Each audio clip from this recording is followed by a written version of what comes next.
Ehi amico, i campioni sono così. Alexis Sanchez, goodbye El Niño, Maravilla, what a player. One of the greatest of our generation for sure, undoubtedly, is going from leaving Inter, rescinding his contract. Not official yet, Inter haven't released an official statement as of yet, but all the sources are pointing to a done deal with his agent, Felicevic. And yeah, we knew it was about time. It was a bit overdue. I mean, if we did this a few weeks ago, maybe our team, our squad could be looking different. There could have been a different player in our team. But anyway, Alexis Sanchez, man, very eventful time at Inter. Not the greatest. Similar to Godin, similar to his compatriot Arturo Vidal. Probably won't be remembered too fondly because he came at the wrong time in his career. But I still think he contributed very, very well. If you look at his goal per minute ratio or goal creation per minute ratio, it was really good. Ended up with around 25 goals, 20 assists by the end of his time at Inter, or the other way around, 25 assists, 20 goals. And you see his appearances, he's got quite a lot of appearances, but in terms of minutes, we know most of the time he was either a substitute or starting here and there. And no, I'm glad that Alexis Sanchez played for my club.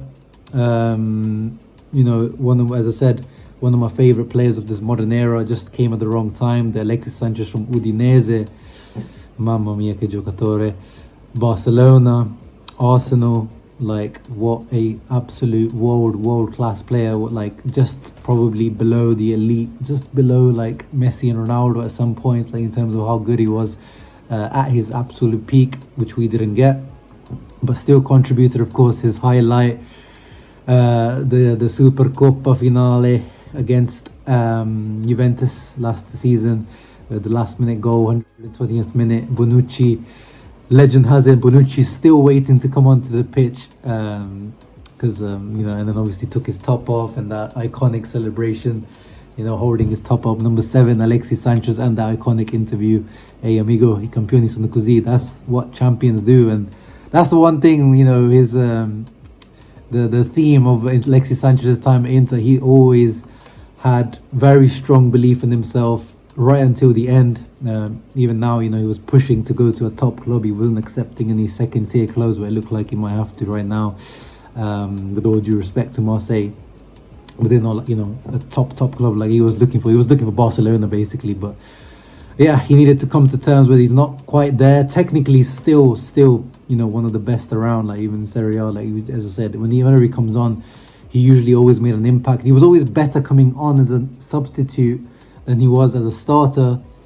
And obviously he hated being a substitute. He wanted to be a starter, so it never really worked out. And actually he spent longer at Inter than I expected, because I thought because of his ego and expectations to play that he would have just left Inter much earlier. But the money was good.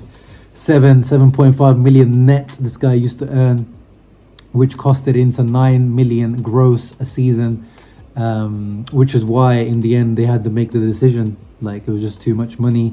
Just like with Vidal, they gave him that exit fee for around 4 million.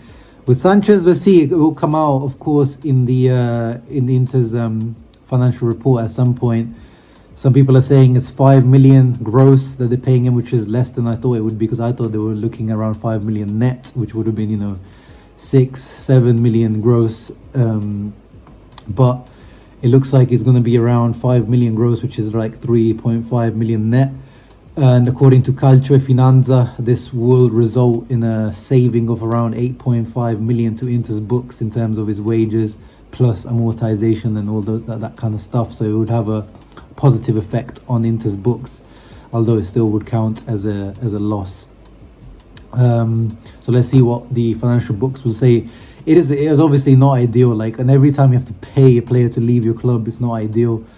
When we originally signed him, it definitely was a Beppe Marotta masterclass, you know, when we took him from Man United for free, and then he reduced his salary considerably to play for Inter, but it still was too, like, in modern this, I mean, even for Inter, but even like in general, 7 million net for a substitute player, it's just not on. Like, you know, this, and I'm glad that this time looks like it's over for Inter now. Like, things need to change. We can't have substitutes earning this much money. Like even Vidal, he was on around 6. Like, it was just too much for what their actual contribution on the pitch was. And obviously it was a different time when Inter signed them, but even then we were already broke. And so it's still, this is when, you know, Marotta deserves some criticism, some of these deals, which of course I would say, I would always say, like, I would repeat everything that has led to us winning the Scudetto. You know, Vidal, even Kolarov, Sanchez, you know, those things, they all somehow contribute to the Scudetto. But as a long-term, you know, sporting director thinking, like, they weren't particularly smart moves. And when you have to, as I said, when you have to pay a guy to leave and considerable sum of money, it wasn't a good deal, clearly. But, you know, that's the end, the chapter. But as I said, to me, I would look back on him pretty fondly. Like, I don't particularly look back on anything negatively at Alexis Sanchez's time. You know, of course, some of his social media posts, you know, the lion posts and all that kind of stuff, the Ferrari, the Lamborghini and the sun type of stuff, that was always cringy, but always a proper professional, always in tip-top shape. You can never complain about that. Was a bit injury prone for sure, especially the first couple of seasons. But, you know, as I said, quality player. The red card against Liverpool as well is probably one of the negative moments, you know, as we're looking like we maybe could do something against Liverpool at Anfield, and he gets sent off. The foul, you know, the foul that I still don't really think, I mean, it could have been a foul, but I don't really think it was a foul. The Giroud on Sanchez in the derby, which led to that counter-attack for Giroud's goal. But yeah, apart from that, I don't really have too many negative memories of Alexis. More positive, that goal against Roma last season in the Coppa Italia, what an absolute banger. So yeah, Alexis, El Niño Maravilla, a pleasure to have you at my club, but also now I think it was time to go. You guys let me know in the comments below, how will you remember Alexis Sanchez's time at Inter? I know most of you agree with me that it's time to go, but I want to know, you know, what do you remember most about him? What would be the most memorable thing apart from the Juventus final? Like, what do you remember? What's the memorable moments of Alexis at this club? Let me know in the comments down below. Sorry for the bootleg video. I'm away with work, but, you know, I still try to do these videos when I can. But yeah, leave a thumbs up, subscribe to the channel. Always Forza Inter.